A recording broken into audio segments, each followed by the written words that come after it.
Dans le cadre de cette conférence, qui est une initiative salutaire et initiative porteuse d'espoir que l'AMCEP organise pour la région Afrique à N'Djamena, nous sommes présents à la fois en tant que président de l'Association africaine des services publics, mais aussi en tant que représentant du Mali, au niveau de l'ANPE Mali. Alors, cette thématique a un intérêt particulier pour nous, pour la simple raison qu'aujourd'hui, au niveau du Mali, nous avons des potentialités énormes.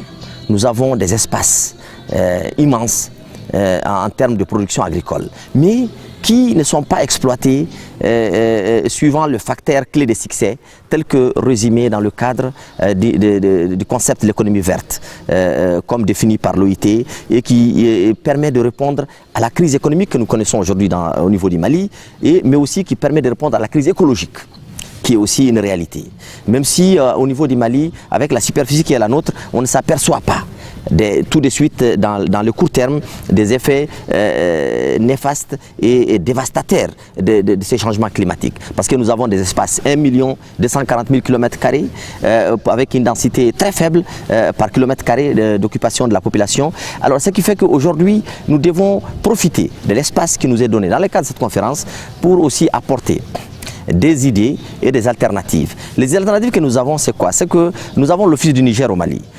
C'est des milliers et des milliers de kilomètres, des hectares qui sont exploités, des terres arables. Nous avons l'eau, nous avons le soleil. Alors l'accès à l'énergie. Nous avons des programmes dans le cadre de la loi sur l'orientation agricole qui sont aujourd'hui avec le PTF, les partenaires techniques et financiers, mais aussi avec l'État, des programmes qui insèrent à la fois des jeunes et des femmes.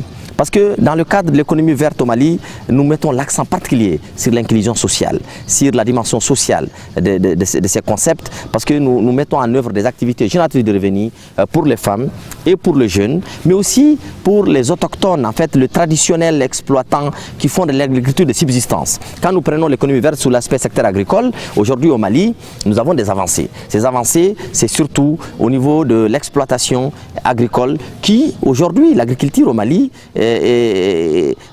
passe de l'agriculture de subsistance à une agriculture économiquement viable, mais sans effet sur la nature, parce que nous faisons en sorte que les concepts liés à la protection de l'environnement, chaque fois que nous déboisons, chaque fois que on fait de la déforestation pour installer des espaces agricoles, donc l'exploitation agricole, nous faisons encore du reboisement tout autour.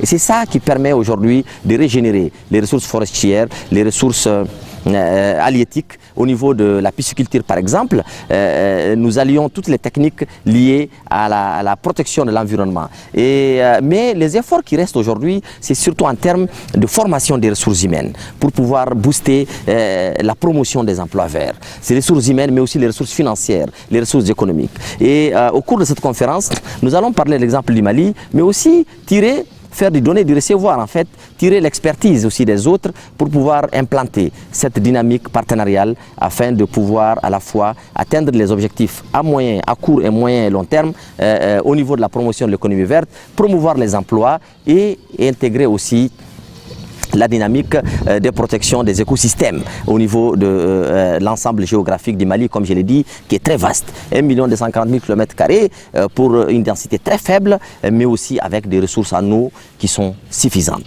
Mais aujourd'hui, qui sont menacées par ce qu'on appelle la jacinthe d'eau. C'est une plante qui ravage carrément les écosystèmes aquatiques.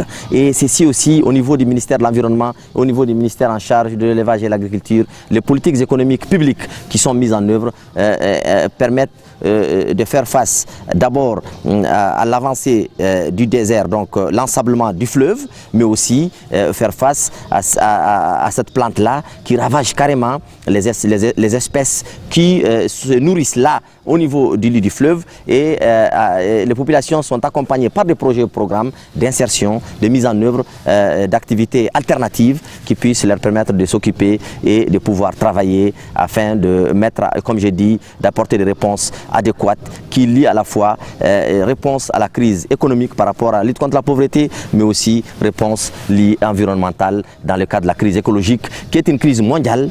Et le Mali, pour votre information, a ratifié tous les traités, toutes les conventions qui porte sur la protection de l'environnement et participe amplement au niveau des différentes conférences internationales sur le climat.